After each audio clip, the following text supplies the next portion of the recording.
Yesterday, Suncor Energy announced that it was going to be divesting itself of its wind and solar assets, which are considerable. I think it has 8 wind farms and 3 solar farms under development, and it's going to be investing instead in hydrogen and renewable fuels technologies. So I'm going to talk about that decision with Richard Masson. He's an executive fellow at the School of Public Policy at the University of Calgary.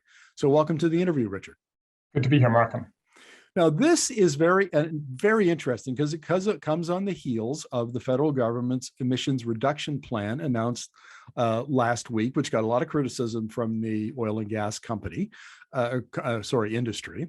And Suncor, it feels like a strategic pivot. What's your take on this announcement? Well, I kind of see it as a lot of opportunities in emerging technologies where Suncor feels it has some competitive advantages.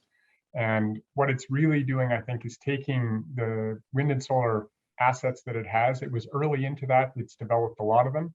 And now there's a very ready market, many companies in that space. People are putting money into it. So because there's so much money going in, returns are a little lower.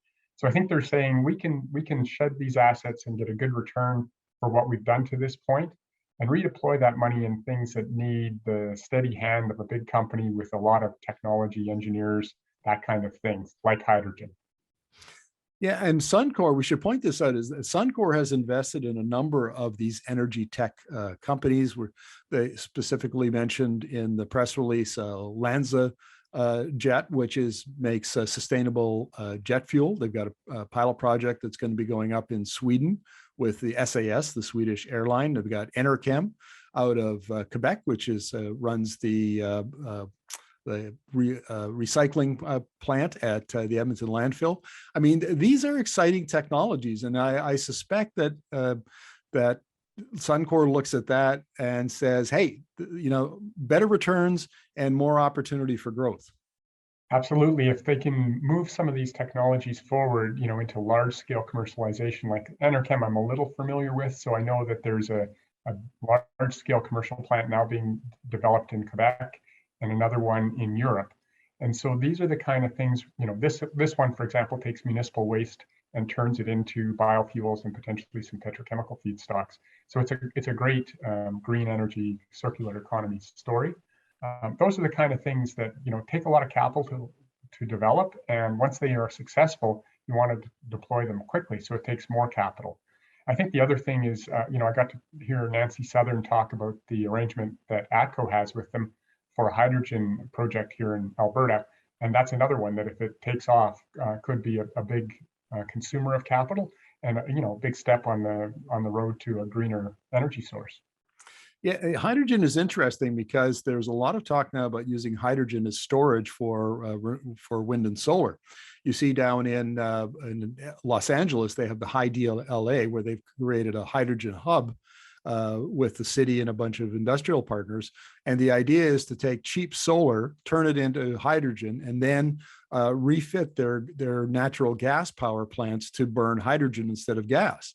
And I could foresee some kind of a model like that in Alberta, and that'd be a huge opportunity. Absolutely. And obviously we have the ability to, lots of natural gas that's cheap feedstock, and it'll always be cheaper in Alberta than some other places in North America because we're at the top end of the pipeline. But we also have the ability to sequester the CO2 that comes from making the hydrogen.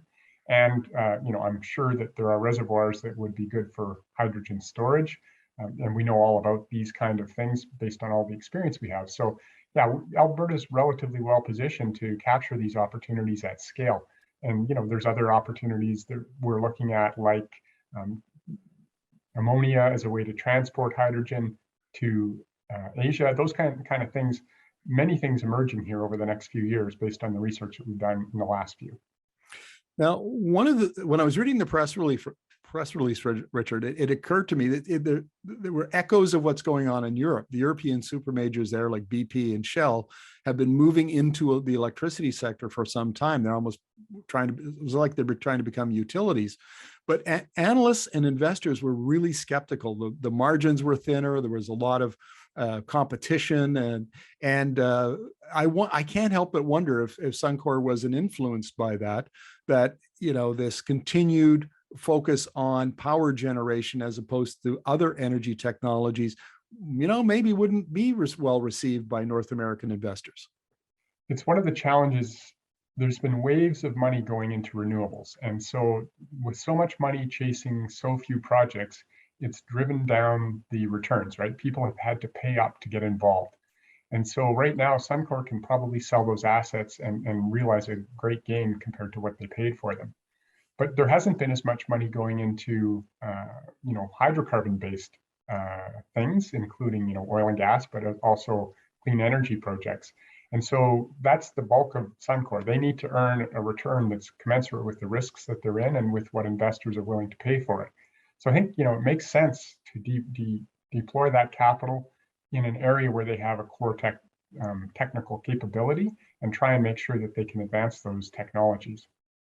The final question, Richard, there's a lot of chatter, at least in my social media feeds, about how this is in fact a retreat from renewable energy for Suncor, when in fact it's not. It's a rationalization strategy and an advancement, I think would be fair to characterize it that way? That would be my interpretation. It's not like anything's going to get shut down. I'm sure they will sell this to companies who have good skills to operate and develop these projects. In fact, for those companies, it may give them bigger economies of scale so that they can actually raise money easier and more geographic spread so that they have less actual risk, being concentrated in one area. So I don't see this as a negative at all. I think this is more about a company kind of saying, we're going to stick to the things that we know best because we believe we can advance that ball furthest. And we'll let others who are good at electricity and in the solar and wind space take the ball and run with it. Richard, always appreciate your insights. Thank you very much. Great to be here, Markham. Thank you.